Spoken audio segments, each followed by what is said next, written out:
I want to make 3 concluding points.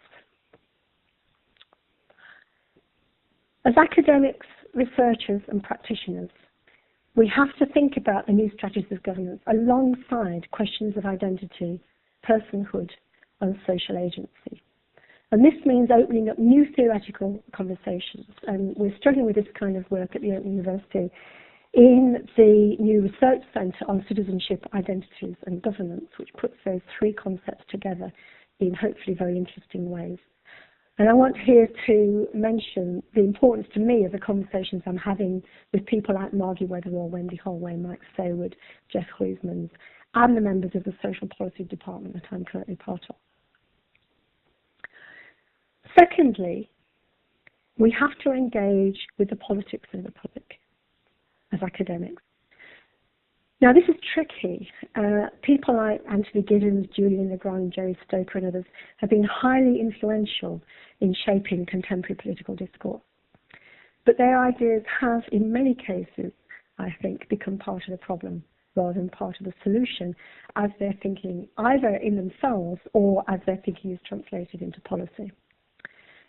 I think as academics we do have a key role in influencing the institutions and courses of government, but must nevertheless retain some kind of critical distance, holding on to the productive tension between politics and theory rather than collapsing the distinction. And here's Wendy Brown again.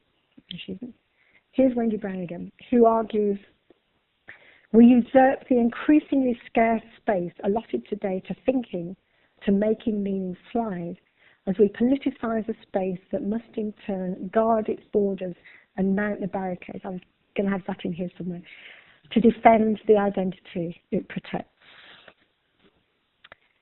This doesn't mean not engaging in contract research or funded evaluation projects. I've done loads of them, and they all mean working to government-defined problems.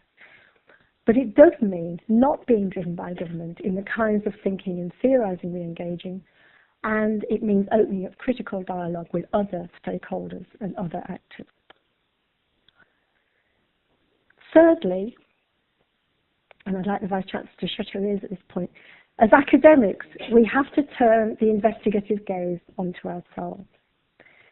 The impact of managerialism has led to an increasing focus on the academy as a place conceptualized in terms of the productivity of academics.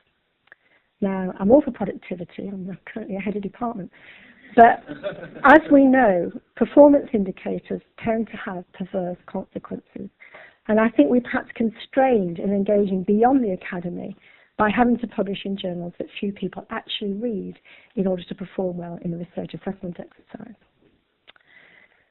The key question here is, what else should we be doing? And how do we ensure that the productivity discourse in HE doesn't squeeze out other ethical and political and indeed educational values? And I'm going to end by stressing the importance of the Open University in enabling all of those agendas to be pursued. And you can start listening again now. But also as a public institution in its own right that continues to pursue public values and a wider public purpose, however difficult that now is to define. The OU had its origins in a period in which public institutions were flowering with the expansion of the welfare state, higher education, public libraries, public broadcasting and so on. Each has had to face new forms of competition. Each has had its funding squeezed and has had to become more business-like, to think about market positioning and indeed branding. Each, like the OU, has had to make compromises on the way, and we should not underestimate the continued threats that they face. But each has been engaged in a struggle to both defend the concepts of the public sphere that produced it and to remake itself around new concepts of purpose and value. That is, in the end, what I have had to work with. And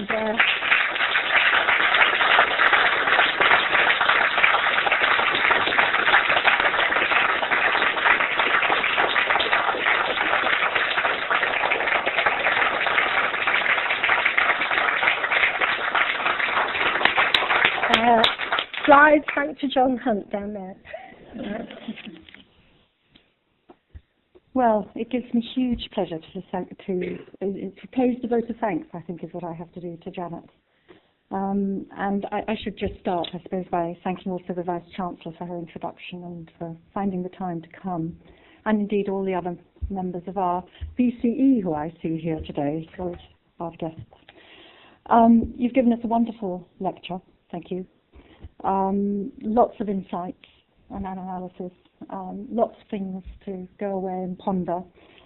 And indeed, I think it's hard to imagine anything more topical today than the sort of faced with a government which talks about restoring respect and all these other issues around sort of redefining what the public is and how we're going to engage with it.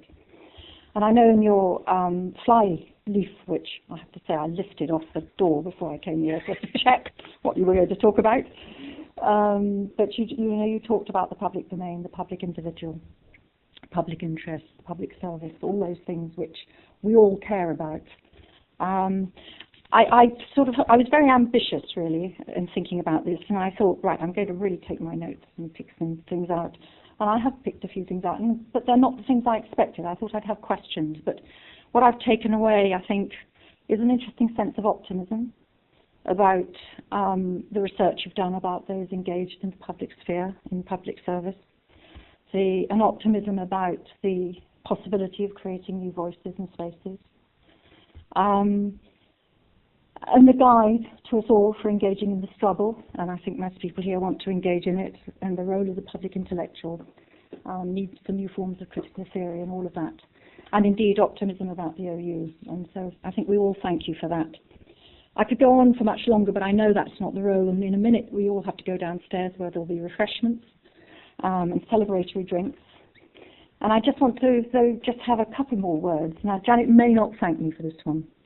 The last inaugural we had was for our three distinguished professors of social psychology, who I think are here today, who treated us to, I think we'd all agree, a kaleidoscope of ideas, images, and a sort of magical multimedia presentation. And afterwards, I was sort of wandering around downstairs, and I saw Janet, and she seemed a little downcast. And so I said, "What's the matter?" And she said, "How can anyone ever follow that?" So, and I still look puzzled. She said, "Well, I'm next." So, Janet, you know that you have followed that with huge distinction, with aplomb, with ideas, with insight, with great style, and you needn't have worried one bit.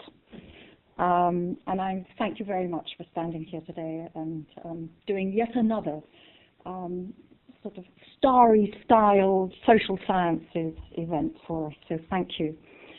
Thank you for the lecture. Thank you for all you bring to social sciences as a colleague, as a friend, and as a researcher of great distinction. So thank you again from us all. Thank you.